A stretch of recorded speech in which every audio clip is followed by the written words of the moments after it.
उत्पत्ति 26:1 में इसहाक जिस देश में रहता था, वचन कहता है उस देश में अकाल पड़ा। और जब अकाल पड़ा तो इसहाक सोचने लगा कि मैं क्या करूं, क्योंकि इसहाक अकेला तो नहीं था, क्योंकि इसहाक के साथ और भी लोग थे। इसलिए इसहाक ने सोचा कि क्यों ना मैं पड़ोस के देश में जाऊं। ऐसा करके जब वो सोचता है, तभी परमेश्वर इसहाक से बात करता है। परमेश्वर इसहाक से कहता है, तू मिस्र देश में मत जा, क्योंकि जिस देश में तू है उसी देश में रह। आज हमको ये सोचना है या समझना है कि परमेश्वर ने हमको कहाँ रखा है। कई बार ऐसा होता है कि हम अपने मर्जी से हम एक ऐसी जगह का चुनाव करते हैं, क्योंकि हम यदि अपने मर्जी से कोई जगह का चुनाव चुनते हैं और यदि वहाँ हम जाते हैं, तो शायद मैं समझता हूँ कि परमेश्वर का जो पक्ष है वो हमें पूरी तरीके से नहीं मिल पाता, क्योंकि परमेश्वर की योजना हमको वहाँ रखने की नहीं होती। क्योंकि अब्राहम के साथ जब लूत चला, तो जब तक लूत अब्राहम के साथ चला तब तक वचन कहता है कि लूत आशीषित होता गया। क्यों होता गया? क्योंकि जिसके साथ लूत चल रहा था ऑलरेडी वो परमेश्वर का जन था, परमेश्वर ने उसको अपने काम के लिए बुलाया था। और अब्राहम उस दर्शन को पूरा करने के लिए जा रहा था, जिसके चलते लूत उसके साथ जुड़ा। इसलिए अब्राहम के वजह से लूत को आशीष मिली। पर जब कुछ सालों के बाद जब लूत अपने लिए के ऐसे स्थान को चुनता है और अब्राहम से कहता है कि अब मैं साथ में रहना नहीं चाहता, परंतु मैं अपने लिए एक ऐसा स्थान को चुना हूं जहां मैं वहां रहना चाहता हूं।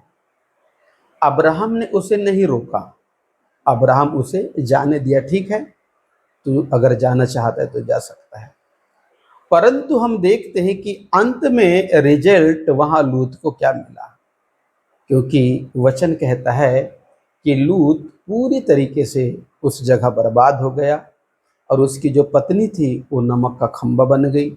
और उस देश में ऐसा कोई पुरुष भी नहीं बचा जो लूत की लड़कियों से शादी कर सके। तो इस वचन से हमको ये सीखने मिलता है कि हम अपने मन मर्जी से किसी गांव का, किसी शहर का हम चुनाव ना चुने और हम वहां जाकर सेवा करेंगे या हम वहां रहेंगे, वहां सेवा करेंगे।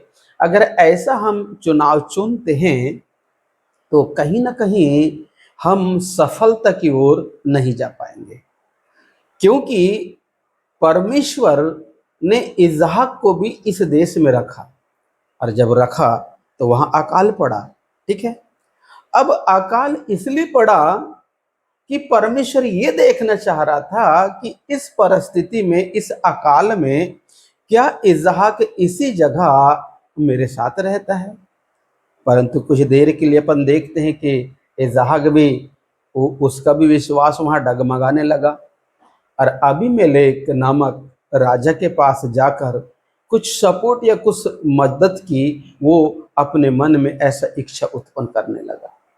परंतु प्रभु जी उसको ये कहते हैं, इसहाक तो मिस्र में मत जा, मत जा मिस्र में, परंतु तू इसी देश में रह। कौन से देश में? जहां अकाल पड़ा है, क्योंकि इस देश में मैंने तेरे को रखा है और यदि तू इसी देश में रहेगा तो मैं तेरे साथ इस देश में रहूंगा। और ये वचन 26:1-2-3 में आपको पूरी तरीके से मिल जाएगा, मैं तेरे साथ इसी देश में रहूंगा। तब इसहाक परमेश्वर की बात को मानता है और मानकर उसी जगह वह रहता है। फिर वचन आगे 26:12 में लिखा है, फिर इसहाक ने उस देश में जोता बोया और उसी वर्ष 100 गुना फल पाया और यहोवा ने उसको आशीष दी। हाँ मेरे प्रिय, अगर इसहाक अगर उस जगह से अगर दूसरे जगह चला जाता और मिस्र के राजा अबीमेलेक से अगर सपोर्ट मांग भी लेता, तो मैं समझता हूँ ये जो आशीष के बारे में जो अपन अभी 12 पद में पढ़े, ये आशीष से इसहाक वंचित हो जाता। और दूसरी बात, अबीमेलेक राजा का कर्जदार भी बन जाता है। ठीक है, इसलिए परमेश्वर जिसको चुनता है ना, उसके लिए परमेश्वर के पास एक योजना होती है और परमेश्वर उसको कहीं भी किसी के सामने हाथ फैलाने नहीं देता। परंतु याद रहे, उतार भी आता है, चढ़ाव भी आता है, परंतु उन उतार और चढ़ाव में हमें उसी जगह रहना है जिस जगह परमेश्वर ने हमको रखा है।